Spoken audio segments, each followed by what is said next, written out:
On today's show, we talk about heavy things, so watch out for the little ears in the room. We'll be talking to you about childhood sexual abuse. We'll be talking about changing your life, losing weight, and becoming more disciplined. And we're going to talk about cultural issues and dealing with your brother's kids and stepping up in your family. Stay tuned. Hey, what up, what up? This is John with the Dr. John Delony Show. I hope you're doing well. Hope you're treating people around you nice. Hope people are treating you nice.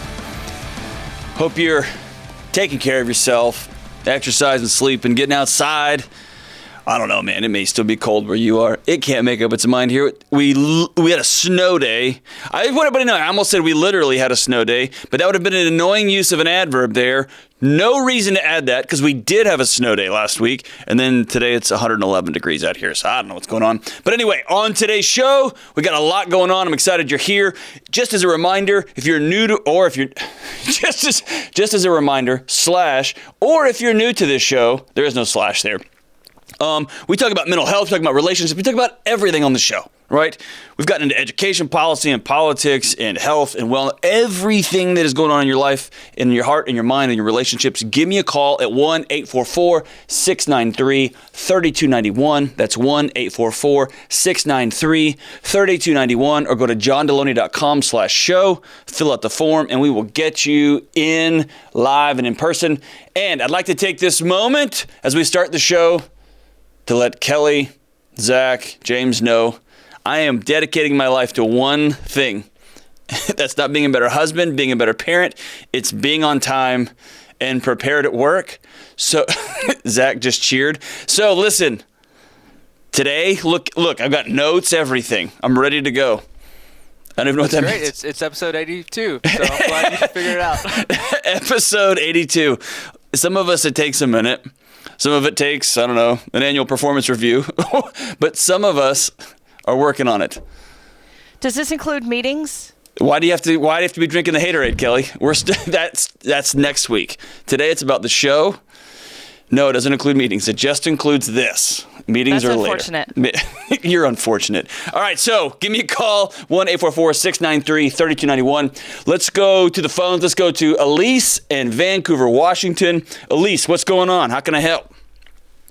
Hi, good morning, or afternoon, sorry. Hey, it's good to talk to you. Yeah, thank you for having me. You betcha. So what's up? Well, let's do a little background story first. So my... Anytime somebody starts with a background story, usually it's a lot here, so go for it. Yeah. Okay, so when I was 7, my grandfather sexually assaulted me. Okay, yep. So he was my next-door neighbor growing up. My grandparents were, and they're actually still my parents' next-door neighbors. I'm 21 now. I'm married. I live about 30 minutes from them. I have a 17-month-old daughter who's my absolute world. Awesome. And I just feel like I've never gotten healing, and I don't know. Now I'm an adult and I have a daughter, and I realize I need healing, and something maybe should have been done a little differently, and I'm just needing advice on kind of where to start, where to go. Yeah, well, first, thank you for trusting me with that. I appreciate that. And congratulations on your beautiful little baby girl. Your husband's a good guy? Yes, he's my absolute rock. That's awesome. Good for you. All right, so take me back, not in detail, but take me back to when you were 7. So was this a one-time incident, or it was over a season? Tell me about what you experienced back then. So it was a one-time incident. Okay. And my mom could tell. I went up to my grandparents to drop off something, and it happened while I was there. My grandma was at work, so it's just my grandpa at home. And my mom could tell something was wrong, as the day kind of went on. And so I eventually told her that day. My dad got home from work. I told him, and they called my grandparents and went up there and talked to them. And I never really heard how that conversation went. I kind of heard little snippets throughout the years, just of, like, I heard, my grandpa didn't know what I was talking about. My grandma didn't believe me. And did your parents believe you? So, yeah, they just, I don't know. I think that they just didn't know how to handle it. So, Have you ever talked to your parents, like sat down, mom, dad, now that you're 21? I mean, have you ever had a conversation with them, say, hey, what happened that day I went and told grandma and grandpa what I told you? It was a really, really brave thing that what you did as a 7-year-old. Really brave. And it doesn't usually happen that way, which tells me you may have been one of the rare kids that has a really remarkable relationship with their parents, that you felt safe enough to do that. And then there's something disorienting about somebody that's safe when you believe that they don't believe you, right? Or you don't know what happens after that. It just goes into, this disclosure, this heavy thing goes into a mist, right? Have you ever sat down and talked to them about what happened? No, not really. I kind of, I don't know. I'm sandwiched between two boys. My dad, would say things like, Elise doesn't cry, Elise is tough. So I kind of just didn't know how to, I didn't want them to know how much it kind of bothered me. And I remember overhearing my mom talking on the phone one time to her sister.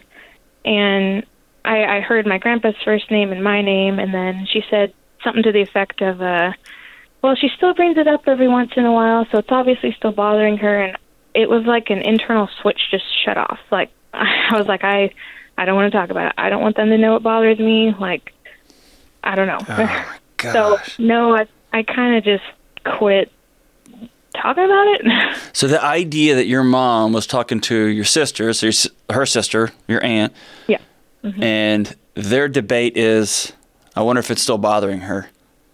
Mm-hmm. Right? Not, are we gonna go visit dad in jail? Not, are we going to get to the bottom of this, but I wonder if she's over it yet. That's gotta hurt, huh? Yeah. Yeah, it did. And I don't know, I just, like I said, I kind of felt a switch turn off. I was like, yeah, I'm not going to open up. I don't want to talk about it. Just I hate that. grin and bear it, I guess. Well, and that grin and bear it, right? That becomes how you interact with trauma for the rest of your life. So have you had things in the last 14 years, between that 7 and 21 years, that idea of grin and bear it has just become of your modus operandi, the way you operate? Oh yeah. I kind of joke about this, but it's really serious how, like I told you, my dad said, Elise doesn't cry. Well, I did at night in my bed. I was going to say, yeah, she did, yeah. But meeting my husband, I joked to him about I've never cried so much in my life with him, because I found somebody I could just, those floodgates opened. Yeah, I imagine. So you've got a 17-month-old now, and what you'll feel, I'm projecting onto you, right? So I'm lumping you into what a vast number of people in your same situation will experience over time, is as your daughter increasingly gets closer to in and around that age, you will feel an anxiety, you will feel an angst, you'll feel a control need, a paralysis need, you'll feel all kinds of things increasingly as your brain begins to recognize her in that trauma, right? And you are super wise to say, whoa, I need to get on top of this now. So walk me through your family situation now. You say you live half an hour there. I'm assuming this was never dealt with, right? They had a one-time conversation and grandma and grandpa denied it potentially, and your parents never talked to you about it, and then we just all moved on, right? Yeah. Well, I mean, I was close to that particular grandma growing up, so I would go up there sometimes weekly to work on a sewing project or whatever, and I even went to Hawaii with those grandparents for 9 days. And, and nothing happened there? It was more, well, nothing like super serious, but I remember telling my husband now, my boyfriend then, I just remember telling him, like, I feel like he can't keep his hands off me. And there would be inappropriate comments left and right, and I was just so uncomfortable. And I was crying. I was like, I just want to go home, you know? And I actually got married later that year and have kind of used the excuse of living 30 minutes away that I don't have to see him. And, yeah, absolutely. It just, But So yeah, I want to free you from this. At least you don't need an excuse, right? You don't need an excuse. Yeah. That person hurt you in one of the most devastating and tragic ways somebody can hurt somebody else, and so you don't need an excuse, right? You can just feel from this point forward. You need no more excuses. You are free. You don't have to do anything you don't want to when it comes to being in or around that situation. So is he still alive? Yeah. Yep. Has this ever come up with other people? Do you have cousins or aunts that have whispered around? So often this has, it kind of has a cloud that goes with guys like this. Well, okay. So when this actually happened, I heard about this a couple years later. That my grandma didn't believe me, so she went around calling aunts and uncles and saying why would she say this and whatever. So my dad is the youngest of three boys, so it was the middle brother. He had two kids, and so my grandparents would babysit them, and my parents kind of felt like, okay, they're letting their little daughter be babysat, so we should kind of let them know and let them make that decision. So I know that my parents did sit down with an aunt of mine that, so that she could know. But, I mean, I could tell you 14 kids' names right now that he's had access to since then. Oh, my gosh. Yeah. So here's the thing. I think the right thing to do is you got to say something at this point. Does he still have access to kids now? Oh, yeah. Yep. Yeah. When you know about something, here's a big deal. So one of the things that's taken from you is, and I'm using this as a moment to teach people listening. Okay, when you experience this type of sexual trauma, this type of sexual abuse, one of the things that's stolen from you is your autonomy, right? Your freedom, your right to make a decision about you, right? And so when I'm meeting with somebody privately, when I'm talking to somebody behind closed doors who's experienced this and they're trying to figure out what to do next, I always want to make sure one important thing, that they know that they control the narrative from this point forward. They control if what happens, they control who finds out, all those things. You have to own that control, right? Where it gets messy and where I'm going to tell you, I don't know that you control your story. But if there's other people involved, then we have to get involved and say, hey, this is somebody who has a history of doing this before. They have access to hurt kids now. And as a community member, I've got to get involved, right? As a community member, your husband's got to get involved. As a community member, fill in the blank. People have to cut off access to children, to people who hurt children, which is what your granddad did, right? And so that's where you find yourself. So what do you want to do in terms of healing? What kind of when you have a picture in your mind of what healing looks like, what do you want that to be? I would like to sit down with my parents. And my older brother, he's got 3 young kids. So they want to sit down with us at the same time because they have feelings on this too. I want to sit down, talk to my parents, and say, this happened 14 years ago, yeah, but I don't feel like it's kind of, I don't know, it's just sat there and festered, like nothing. Yes, of course. It's because it's this awful trauma. Yes. Hey, listen. Yeah. When you say things like it just sat there and festered, I don't want you to feel like something's wrong with you. Right? Yeah. I don't want you to feel like you're broken or you're screwed up. This is not, yes, this has. Somebody poisoned you. Right? And then people are like, wow, when is she going to... that person. Yeah. Yeah. Well, it is. Yeah. It is. Yeah. What does your brother say about it? It's bothered him, especially since I kind of brought it up to him. And they want to make it clear to my parents to know that their kids are not allowed around them. Good for your brother, man. Good for him. And they're actually going to meet with the pastor on Wednesday night and get some insight on how to talk to our parents too. So good for your brother. Good for your brother. So here's the way to move forward with your parents. Okay. You feel free to have that meeting on Wednesday, but here's the way you go forward with your parents. I want you to write down what you want to tell them, and it's probably going to be real hard. Okay.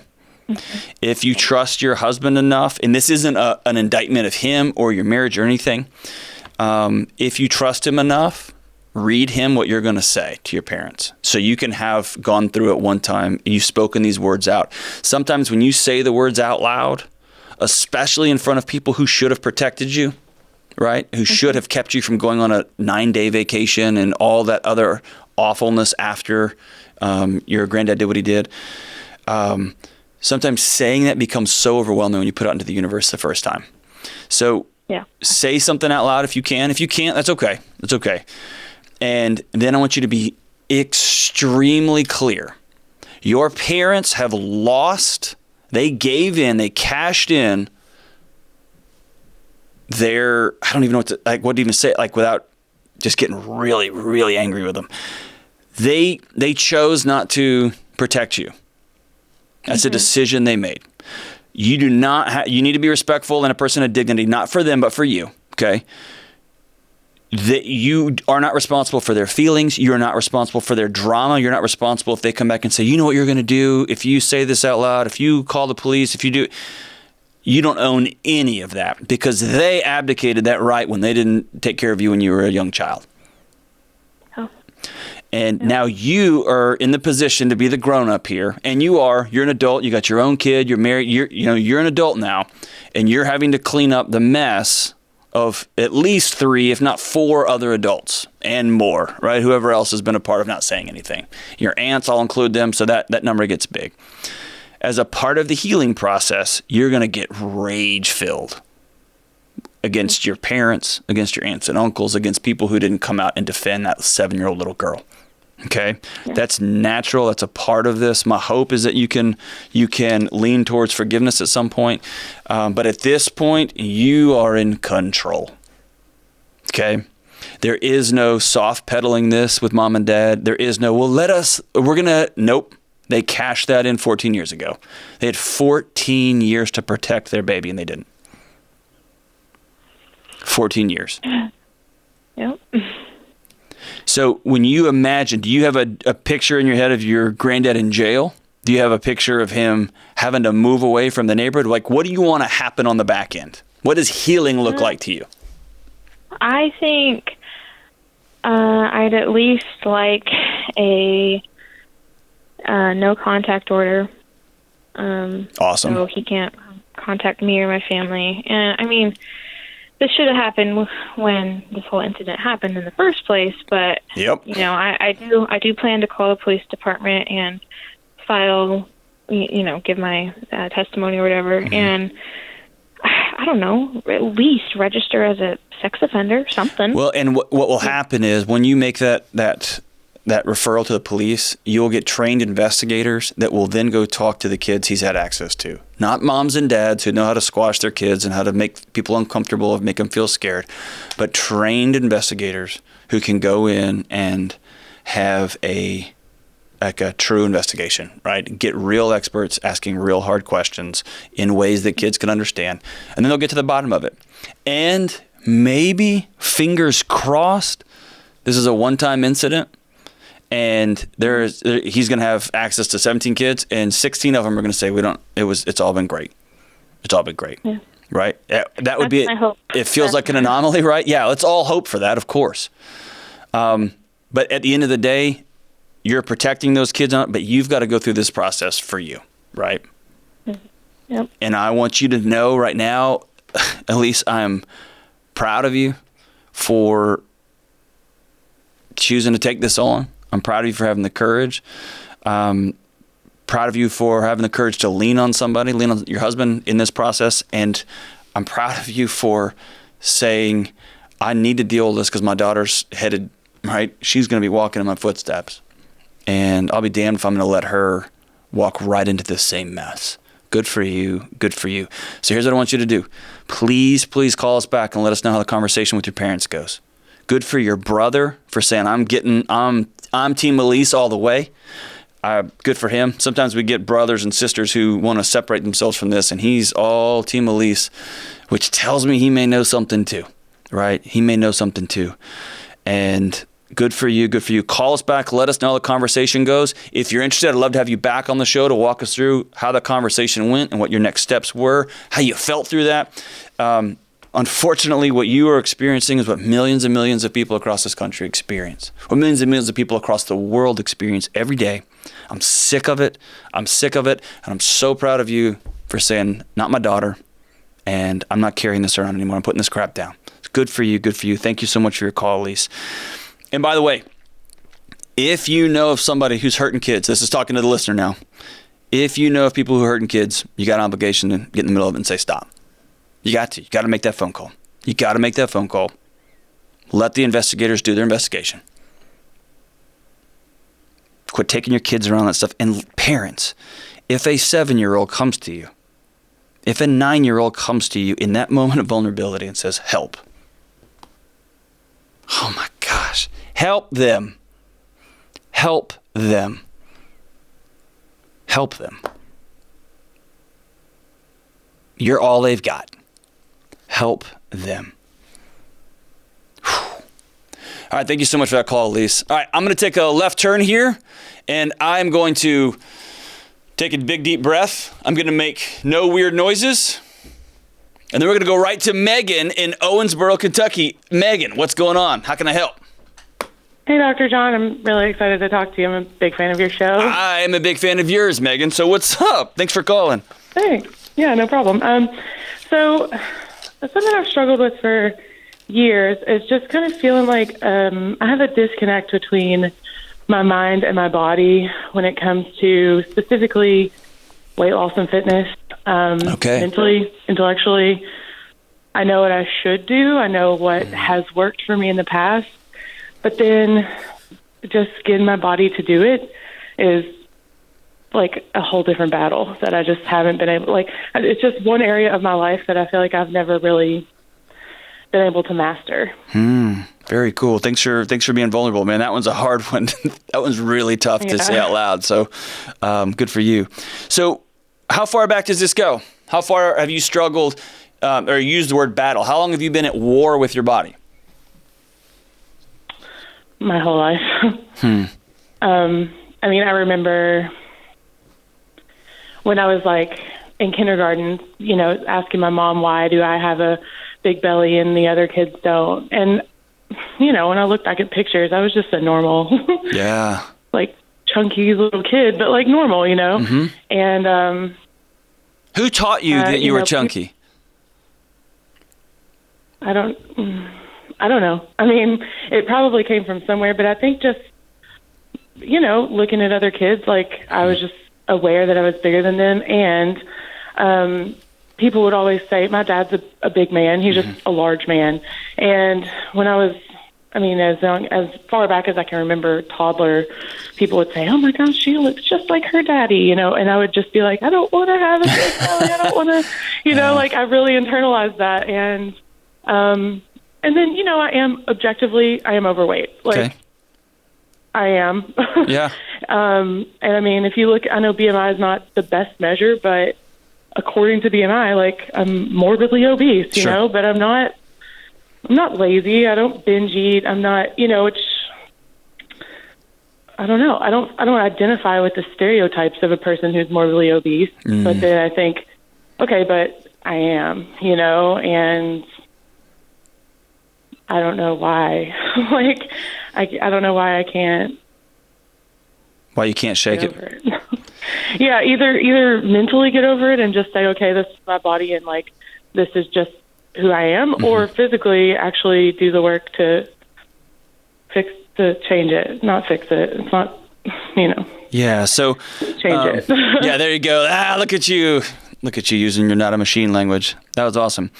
So, I love you're here, and so I just want to speak it out loud. I know that you're saying these words. I still feel like you're feeling them, and I want to just say it to you. There is a difference between looking at the health numbers, right? Like you can't deny those numbers, right? If you are obese, you're obese. Mm-hmm. And then there's all of the morality, right? All of the characterological things we've attached to that, right? That must mean then that you are lazy and don't care about yourself and hate whatever, fill in the blank, right? And so I want you to have a separation there, right? We can deal with the reality that you want to be healthy. You want to be somebody who is a steward of their body. You only get one, right? And I want you to not walk around with the identity part that culture says you're all of these things because of this, right? You may be working your butt off, right? And we just have to channel that energy somewhere else. You may be dealing with childhood traumas. You may have been told this your whole life, and your way to make sure nobody could hurt you was to stay away. There's 1,000 reasons why, right? At the end of the day, as you're asking, like, how do you do the thing that you know you should be doing, right?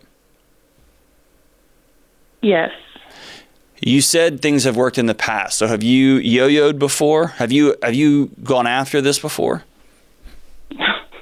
Yeah, I've been on some type of a diet or workout or whatever plan since I was I think I joined Weight Watchers when I was 12. Oh, no. Yeah. But that tells me that your parents were involved in this. Well, I think... Did you have somebody telling me you're a pudgy little girl, or, hey, you need to eat some more vegetables? I mean, did you get that kind of talk growing up? No, it came from me. It was, I don't want to look like this anymore. And how can we fix it? And of course, my parents also were on diets, and so they were like, well, we can all do it together, just supportive, not you need to lose weight. It was just like, hey, let's all try to be healthier together. And, my dad was going to Weight Watchers with me. So it was that kind of thing, where it was just a thing that was present in our house. And nobody meant anything negative to me about it. I'm generally a very confident person. So like my parents, it's never been anything like that. It's just cool. So yeah, I've done every kind of diet. And in my adulthood, I have realized okay, diets, quote unquote, diets are not going to work for me. I just really need to find ways to incorporate healthy lifestyle. It's not a diet, bro. It's a lifestyle. Yeah. Everything feels so extreme when it comes to a diet. Yes. I don't want to live a life where I can't eat a carb. I don't want to live a life where I have to, measure out everything that I eat in a measuring cup. I don't want to count some arbitrary points that somebody made up. So, yeah, I've done all that. I used to be pretty into lifting weights and going to the gym and stuff, but that was kind of driven by other things. I was pretty lonely for a number of years. So the gym felt like a way to socialize kind of and just get out of the house. Yeah. And so that was almost unhealthy in the opposite direction of, now I'm just lifting weights for 2 hours a day. And I was pretty fit at that point, but I liked that body, but I can't go back to that lifestyle. So what do you want? I just want to feel better in my body and feel better about myself. And what do you think it's going to take to get there? Do you think it's a combination of psychological and physical?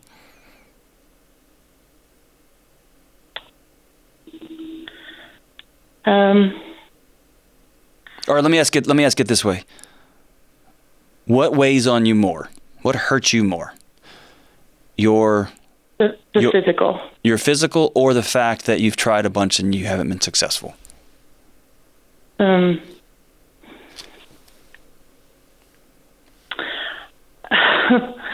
think it's partially the fact that I do the comparison game where I'm but I eat healthier than the average person, and I'm pretty active, and yet here I am. Yeah. Meanwhile, I know several other people who eat way less healthy than I do and are less active than me. Yeah, but here's the thing. You can't do anything about them. A different way. Right. You can't do anything about them.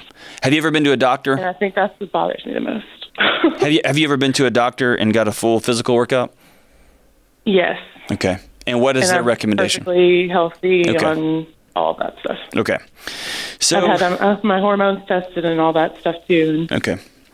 So here's my global recommendation, and I would also recommend that I got a couple different things here, okay? So I'm going to roll into some things just one after the other here, and feel free to capture this when it comes out. You don't have to write anything down. If you want to write stuff down, cool, great.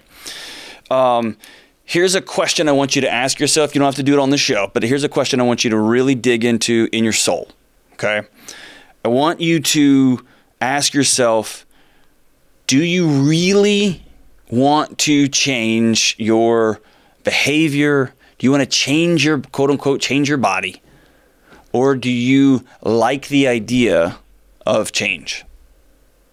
And those are two radically different things. Because one is, do I really want to change? I'm going to start today. Now, I'm not even going to wait till tomorrow. I'm going to start with today, right? And then others is, I really, really like the idea of being a medical doctor. I'm just not. I'm not that smart. I didn't go to med school. I didn't fill in the blank, right? I like the idea of that, but I don't like it enough that I'm going to actually change it. And those are two radically different things. So if you really want to change, then you go to the next thing, right? And that is this.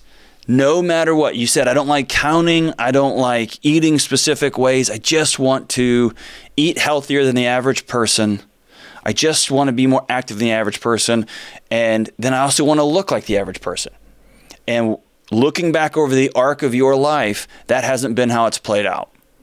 What I know about me, and I know about my family, and I know about my physiology and my genetics, is I have to do things differently than the average person when it comes to sleep, when it comes to nutrition, when it comes to what I eat, because the way my body is put together, the way my physiology is put together, I can't be like the average person. And that's just been something I had to accept.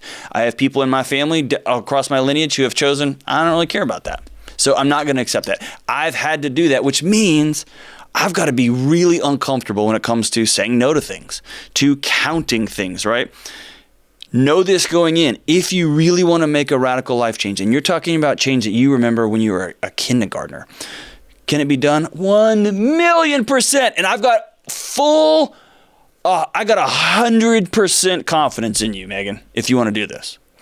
But you just got to know that's going to be super uncomfortable for a season, simply because you are changing the way your brain works. And our brains change every day in response to all different sorts of things. But you're going to have to change the way you talk to yourself. You're going to have to change the way you look to other people. You're going to have to get comfortable with being uncomfortable when it comes to counting things, doing things differently, being annoyed that you are experiencing discomfort or pain in a certain season. But it's all towards something, right? Which is this why, this change of, I'm somebody who can stick to goals and make them happen. I'm somebody who is not going to have a doctor tell me, hey, you're unhealthy to the point that we're worried about what your future is going to be like, right? And so here's another big one. People in your life are going to lean on you to go back to the way you are. The more change you enact, the taller you begin to walk. In your case, the more weight you shed, the more people are going to say, hey, let's do this one time. We really thought you were beautiful before. Why are you doing that? Oh, no, just come on over. We're going to eat this. I'm going to order this for us. Don't worry about it. People want their homeostasis. They want things to be the same. They don't like it when people around them change, even when it's for good, even when they know it's the best thing for them, because it changes their life too. And so when you enter into this like a radical life change, you got to know it's going to be uncomfortable, and you got to know that people in your life are going to push back on you. If you are someone who's lonely, and this I've experienced this myself, then it gets really hard because you feel like your options are limited. And what I want to tell you is when you begin to work on yourself and you stand a little bit taller, the people who are ride or die Megan are going to be there. And those who are not, those who use you for other purposes in their life, will just fall by the wayside. And you're going to have to do the work of get people around you. Okay, so here's a couple of things I want you to do. Number one, I want you to write down what you actually want. Not just I want to not look like this. You got to be real specific. Okay? And before you get into the goals, I want to weigh this much. I want to be able to wear this size. Before you get into that stuff, I want you to be very specific about the kind of person you're going to be, right? I'm the kind of person who really takes care of my body. I'm the kind of person who is super kind. I'm the kind of person who talks well about everyone, especially and including myself. I don't let anybody talk negative about me, and I don't talk negative about me. And I'm telling you, Megan, last night, my wife said, hey, I'm putting a stop to somebody talking so bad about my husband, John, and it's you, and I've seen you doing it the last 2 weeks, and enough's enough. Stop, right? So I'm the pro at negative self-talk. The pro, right? Nobody talks to Delony worse than I do. Even commenters on YouTube don't talk about me as bad as I do, right? And to the point that my wife had to step in and say, I'm not letting somebody talk about my husband. So you're going to have to change all those things away, around the way you talk to yourself. Then you're going to have to write it down, right? And then I want you to start making things easy so you don't have to plan it. What does that mean? You're going to have to do the hard, annoying work of, if exercise is a part of your plan, everyone should be moving. You got to put those things out by your bed that night, right? So that in the morning you don't think, you just go into automated mode and you just go make it happen, right? You just go make it happen. If you got a meal prep, you got a meal prep, right? If you can't have certain foods in your house, that's the way my house is, by the way, then you can't have certain foods in your house. When people drop cookies off, you have to say, thank you, you are so wonderful, and you got to go throw them in the trash, right? You got to put them in the garbage, right? You got to be extreme. Here's the next thing. You got to have at least one person, but preferably a group of people that will hold you accountable.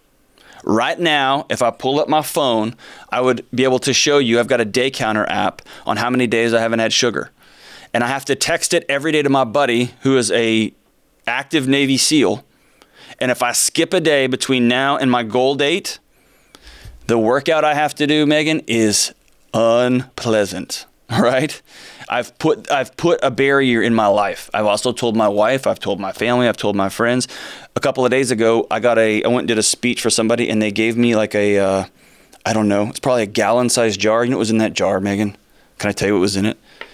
It was filled with layers of marshmallows, gummy candy, marshmallows, gummy worms, Lucky Charms marshmallows, dude, like big ones. On top, it was, I don't know what being addicted to heroin is like, but it's got to be like that, right? And they asked me to partake with them, and I had to look at them in front of a group of people and say, I can't today. And they all cheered, and it was all blah, blah. I wanted it so bad, right? So you're going to have to get accountability people, and then you're not going to like this. You're going to have to track yourself. You're going to have to keep some sort of progress, whether it's a photograph, whether it is, I think a scale is generally on the whole completely useless. It's stupid. But having some way to say, I got 0.5% better today. I'm not comparing myself to anybody on Instagram, any of my friends, any of my family members. I'm just comparing myself to me. And today I got a little bit better. Today it went flat, but I slept all night. And so tomorrow I'm going to, right? So some way you can keep track of it. And then let me ask you this. What is your big temptation in the world? Like if you had a thing that makes you feel okay, that helps you numb, helps you hide, what would it be? It could be anything. I'm just asking, what is it? I mean, probably food. Okay. Like, if I'm honest with myself. Yeah. Like, so walk me through a scenario. Your boss calls and she calls you and she says, hey, you had this thing done, you got it turned in, and it's not what I was hoping for. I expect more of you. And she says, on Monday, you and me are gonna talk. This isn't what I was expecting. And she, of course, she waits till 4:30 on a Friday afternoon to call you. And she hangs up. What do? What's your next thing? It depends on the day, of course, but I mean, probably my first reaction would be to go for a long walk. Okay. Outside. Awesome. But if it's, not nice weather or something like that, or there's some obstacle to me going for a walk, it would probably be like the largest Diet Coke I could get my hands on and like some cheese fries or something. Yeah. Something fried and cheesy and a huge Diet Coke. Because the Diet Coke washes it all away, right? Did you know I literally asked? I just deeply love Diet Coke. I do too. Don't take that away from me, Dr. John. No, you can't have it. But I'm not going to be the person to tell you that. A real doctor will. But yeah, you got to get rid of that too. But here's the thing. Here's what I want you to do. And this was a eye-opening experiment for me. When I wrote down, here's the kind of person I am. I'm a person that honors my body. I'm a person who's going to be around for my grandkids. And I'm going to be able to roll around on the floor. So I tried to paint my picture 50 years out and work myself back. Here was a big deal, is to catch myself right before I go do something that I know is not good for me, right? Whether it's call somebody or look at something or eat something, whatever the thing is in our lives, right? That I'm going to look at a couple of more YouTube clips before I head home to see my kids, right? I'm going to, whatever the thing is to stop really quick and say, what is my brain protecting me from right now? So in that scenario, if you say, I got to go for a walk, that's actually one of the most healthiest behaviors you can possibly have to deal with stress and distraction. I mean, stress and somebody dropping something on you, so good for you. But if you're like me, I reach for junk food, for candy.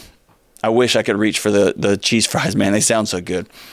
But once I start to stick my hand in a candy jar, I've got to stop and say, what is my brain protecting me from? And it's that discomfort. And once I call that discomfort out, I put out in the universe like, hey, my boss just clowned on me for doing less than my best. Then I'm busted, right? It is what it is, right? And then I can move on from it. And then here's the last thing I want to leave you with, okay? Is I want you to remember this phrase and never forget it. Don't forget to remember. Don't forget to remember, right? When we have patterns of behavior, especially ones that have been ingrained in our minds since we were kindergartners, right? And then we get into those things get reinforced with emotion and shame and frustration and anger and all those things in a big loop-de-loop, right? Loneliness, all those things pile on themselves. When those get ingrained, we often just forget our default response, right? I'm just going to reach for that bathtub of Diet Coke. I'm going to reach for candy. I'm going to reach for another drink, another drink, another drink. I'm going to go call an old girlfriend, fill in the blank. When we do that, that default setting, man, that dopamine just shower hits it, our brain, midbrain, and we're off to the races. That's when you got to pause and say, don't forget to remember. Not that I can stop it here. Don't forget to remember how good it feels when I wake up without a hangover. Don't forget to remember how bad I feel after I hang up with somebody I know I shouldn't have been on the phone with. Don't forget to remember when I close my computer, don't go to any more YouTube clips, and I just go play with my kids. Don't forget to remember how good it feels when I don't eat a bunch of trash at night and then I can't sleep and then I start that whole cycle over again, right? Don't forget to remember. Over time, that you'll move up your decision-making tree from the future to right now, to the present. But man, that phrase gets me through so much. I got a car full of crap, just junk, papers, trash. Don't forget to remember how good it feels to get inside of a clean truck, man. And I'll stop, get all my junk out, right? I'm not going to see that wrapper there. I'll just get a Diet Coke, put it in the thing, and then head inside, put it in the cup holder. Don't forget to remember, right? Don't forget to remember. So here's what I want you to do. I want you to get this YouTube clip, and I want you to start with writing down who you're going to be. I want you to get some accountability, people. If you're going to make some major transitions in your life that have been there since you were in kindergarten, you got to get a professional to walk by you, especially initially. Start with a counselor. Start there. Let them know, hey, I'm not looking to get to a certain weight. I'm not looking to get to a certain size. I'm looking to become a person who loves themselves inside and out. I'm looking to become a person who is disciplined and ready to rock and roll. I am looking to become somebody who I can count on. And then the body stuff is just ancillary. It will come, right? And you will unwind some of those default settings. Your heart is good. You've got great people around you who love you. You've got good instincts, right? And now it's just a matter of shifting those things. Here's 2 books I want you to get. Get Atomic Habits by James Clear, which is one of the best books on that topic I've ever read. It's an excellent read. And then you're going to laugh, but I want you to pick up Discipline Equals Freedom by Jocko. Discipline Equals Freedom. It's written in like 88-point font. It's direct and to the point, and you cannot he doesn't mince words, right? I want you to get those 2 books, and those books will walk you through step by step. Here's how to change your life from the inside out, right? Here's how to change your life from the inside out. And by the way, if you are listening to this and you're like, oh man, she just needs to fill in the blank, shut up. Nobody leave negative comments on here about my new friend here, Megan, about her weight, about her lack. Shut up. Everybody shut up. Nobody knows what other people are walking through, right? Nobody. Leave encouraging comments about her or leave nothing at all. Keep your drivel and idiotic, moronic, self-superiority, thumbs down, whatever. Keep them to yourself. She doesn't need them. I don't want them. She is somebody who's saying, I'm going to make a change in my life. I'm going to start today. I'm going to start tonight. I'm going to read. I'm going to get connected with people. I'm going to get connected with a professional. I'm going to start this journey of creating new identities. Good for you, Megan. Good for you. Good for everybody, whether it's weight, whether it is I want to write a book, whether it is I want to get stronger, whether it's I want to be a better dad, I want to be a better husband, whatever it is, you start with writing it down. It's going to be uncomfortable. Who am I going to be? Thank you so much for your call, Megan. Once you get on this journey, I want you to give us a call back, keep us updated, and we'll keep our listeners updated. You are brave, you are vulnerable, and you're a hero. Good for you. All right, let's take one more call. Let's go to Bobby in Oshkosh. Bobby, what's going on, man? What's happening, Dr. John? I do not know, my brother. What about you? What's going on? Oh man, it's hectic.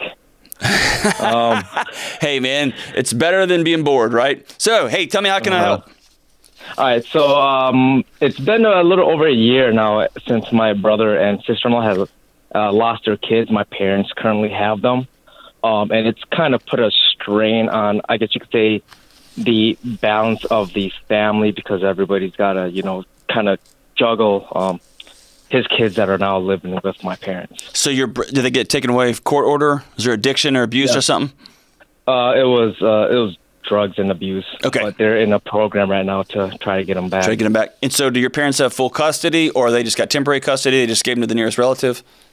They were trying to go for full custody, but they were told that this shouldn't, I guess, take long, so they have, I guess, temporary custody right now. Is your brother and your sister-in-law, are they working the plan? Are they not? They, currently just got enrolled into that parenting class. Okay. And they're still doing their alcohol classes or drug classes. Okay. So they're at the very beginning of working any sort of plan, right? Yes. Okay. All right. So what's your question, man? So, I mean, because I'm the next oldest brother, in my culture, it tends to fall down that, everybody else in the family goes, well, you're the next oldest brother, so, you're technically like their dad.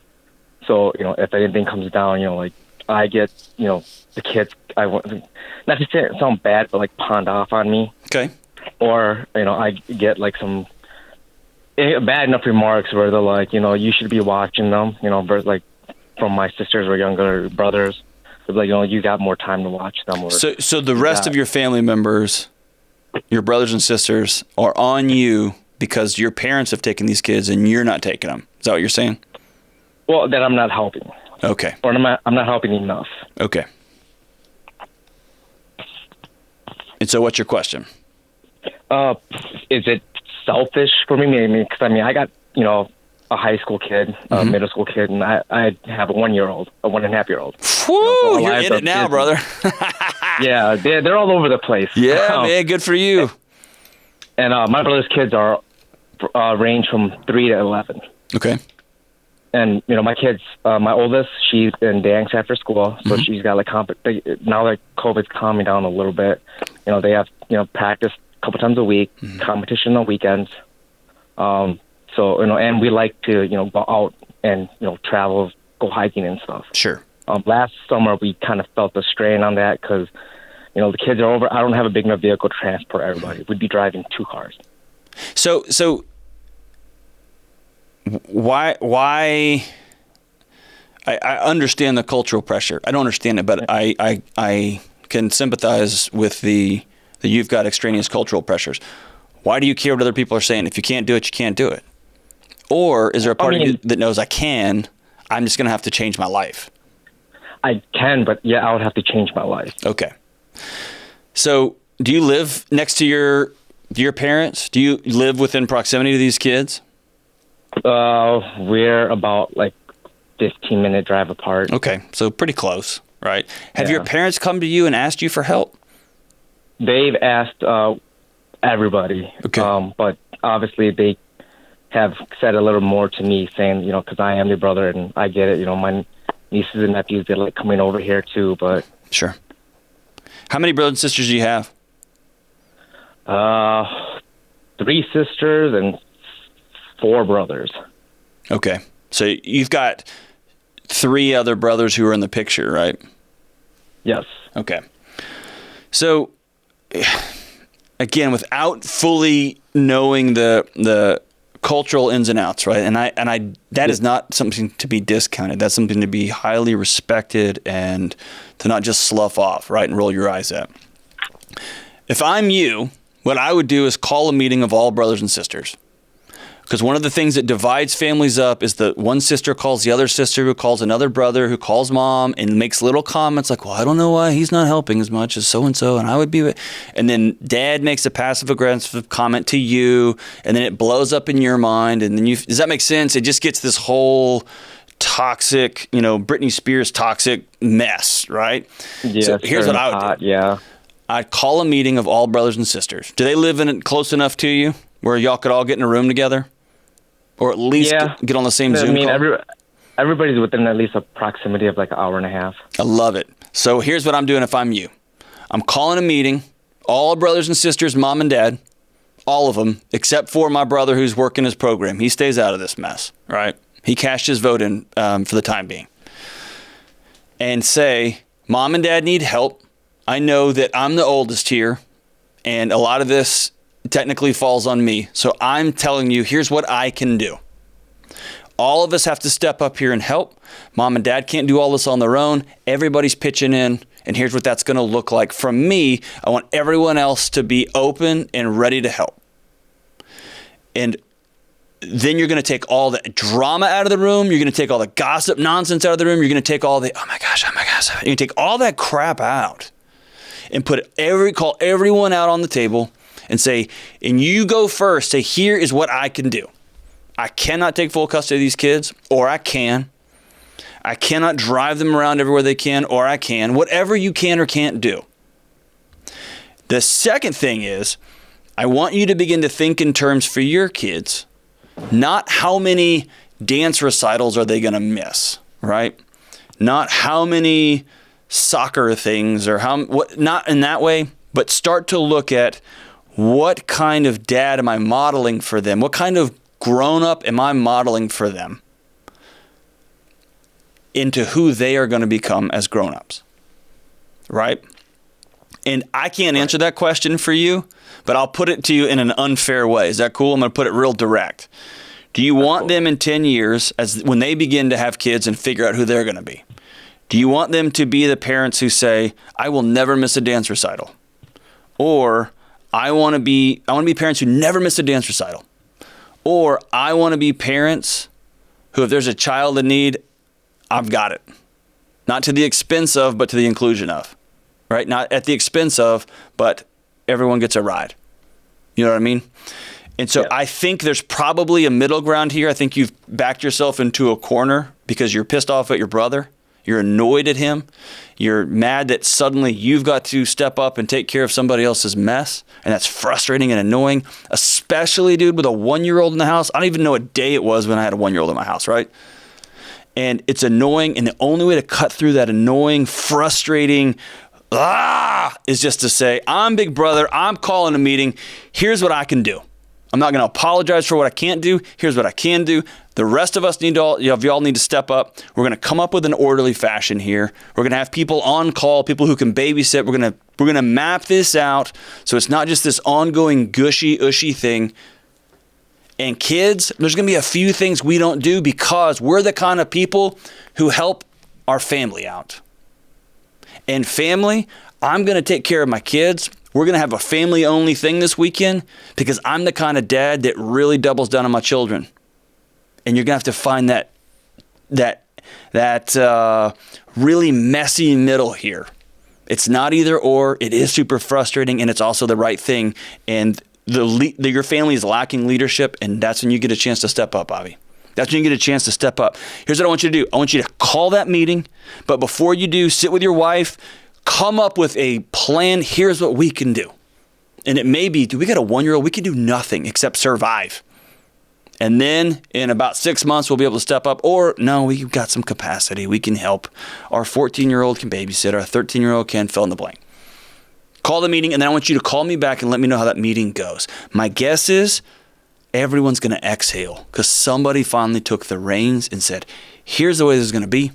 And we're all going to move forward there. And hopefully your brother is going to watch your leadership. Your brother is going to start working his programs with your sister-in-law. They're going to get their crap together. They're going to start getting connected. They're going to get well. They're going to get on a new road to sobriety, and then they're going to be able to get their kids back. And that's what we all want, right? Thank you so much for your call, brother. We're rooting for you, man. And I'm just so proud of you for being the guy that's going to step up and do what's right here. All right, so as we wrap up today's show, let's see here. Let's go to, man, I made a horse noise. I almost got through the whole show. What an idiot. I almost got through the whole show without making a horse noise. At least you realize that you're growing. Is that what? I'm proud of you. Yes, I told you as soon as I called it out, you would start noticing you're doing it, and you are. Now I'm embarrassed, man. I never wanted to be a horse. All right, so as we wrap up today, that's a strange life goal to not be a horse, but alas, here we go. All right, so as we wrap up today's show, we're going to take you back to 2017 with one of my favorite rappers on planet Earth. It's off his 2017 album entitled Crooked. This song is by Propaganda, and it's called Gentrify. It's so great. And he goes like this. And when you see them billboards yelling cash for homes, gentrify. They're fixing to double your rent in a construction zone, gentrify. They slick but be slicker. Help me welcome the hipsters. Microbrew, coffee shop, Trader Joe's Whole Foods, gentrify, baby. Man, them gastropubs and clean streets ain't good enough. They want yours. Despite your crime rate, y'all got prime real estate, continuing Columbus, and they coming for your porch, and they planting the flag like that's my land. I licked it, brother.